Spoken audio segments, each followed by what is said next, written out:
زمونږ ناسته تر سبا ده چاته چې کور نارې وهي هغو دې ځینه او بیا وایي چې خوله یې د وینو ډکه راوړه جینۍ په یار پسې بنګړي خوړلې دي نه د صدر صاحب په اجازت باندې صرف یو څو شعرونه ویم ځوانان یې څو نوي شعرونه دي ویم چې یو ښکلې جینۍ خپله کما ویم چې یو ښکلې جینۍ خپله کما خو یوه غلې جینۍ خپله کما او د ادب ذوقې ادب پالې نظر چې دا اغلې جینۍ خپله کما او زما د قام په درد چې نه دردیږي زما د قام په درد چې نه دردیږي نو بیا زه ولې جینۍ خپله کما او هغه خو لاړه اوس د بل نصیب شوه هغه خو لاړه اوس د بل نصیب شوه ښه نو زه تلې جینۍ خپله کما یو درې شعرونه نور دي منګه په جنگ کې هم د مینې پلویان پاتې یو منګه په هر وخت کې پاخه باچا خانیان پاتې یو منګه په جنگ کې هم د مینې پلویان پاتې یو منګه په هر وخت کې پاخه باچا خانیان پاتې یو او زمونږ د ملک بنیاد اوله کلمه درونو منګه د سر نه واله خپو پورې مولیان پاتې یو او زه ضمیر صاحب زه ستا د زلفو پیچو خم به خامخا پیژنم زه ستا د زلفو پیچو خم به خامخا پیژنم میراته پاتې شو نو موږ خو ګاونډیان پاتې یو او یو خو زوروره ده سمه جنگ ببره ده یو خو زوروره ده سمه جنگ ببره ده تور کمیس د سروې قد دا جوړې د بره ده او دلته چې مکتب ته ځي پیغله څومره نره ده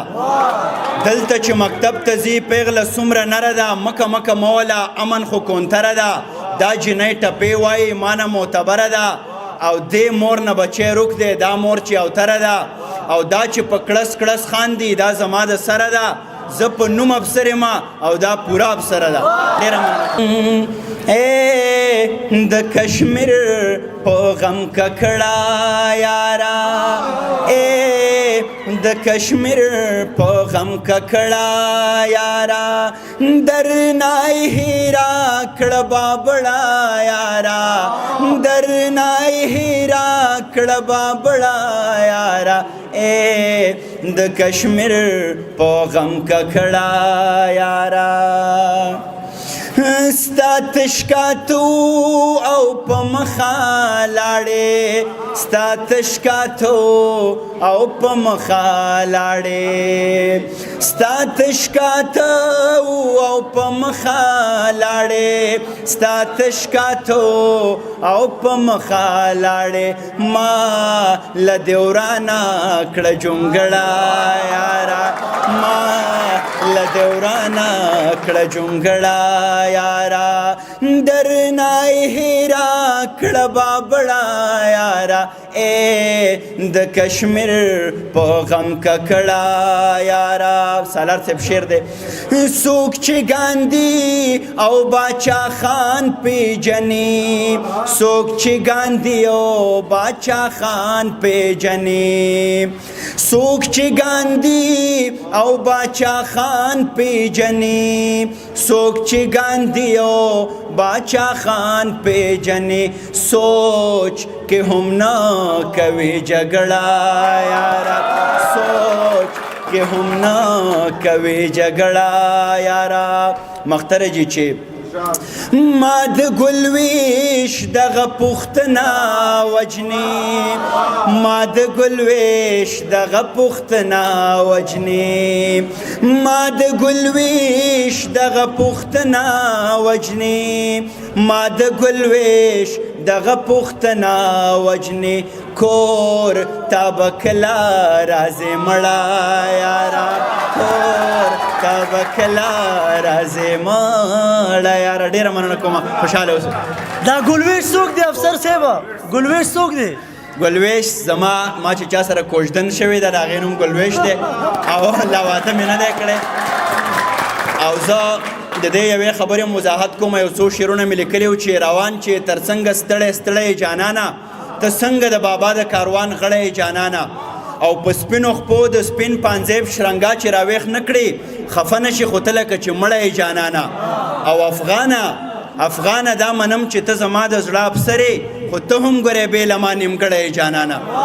نو باید چې موږ ښځې هم انسانان وګڼو هغو سره مینه وکړو په هغو باندې ونه شرمېږو ځکه چې دا د علم د هنر اولنۍ غېږه ده هر سړی وایي چې زما بچی دی قابلي نو د هغه تربیت چې په کومه غېږه کې کېږي باید چې هغه غېږ هم قابلی هغه تعلیم یافته هغه پوه نو ځکه موږ د ګلویش نام په جار اخلو مننه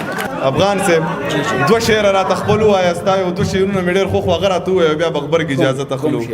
چې سوچ افغان راځي راځي زه په سرتوره یم سوچ جانان رازی رازی زبسر تو رایما منکه چتوان رازی رازی زبسر تو رایما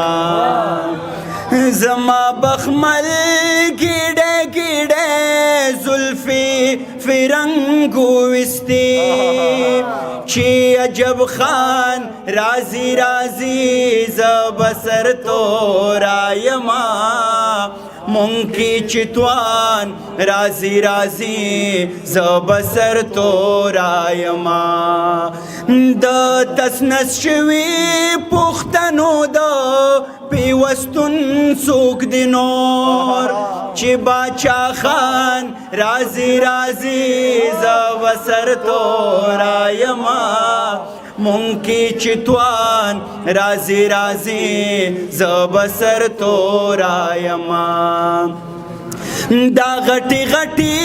رڼې اوښکې دا سبق ورکوي چې ضمیر خان رازي رازي مننه کوم خوشحاله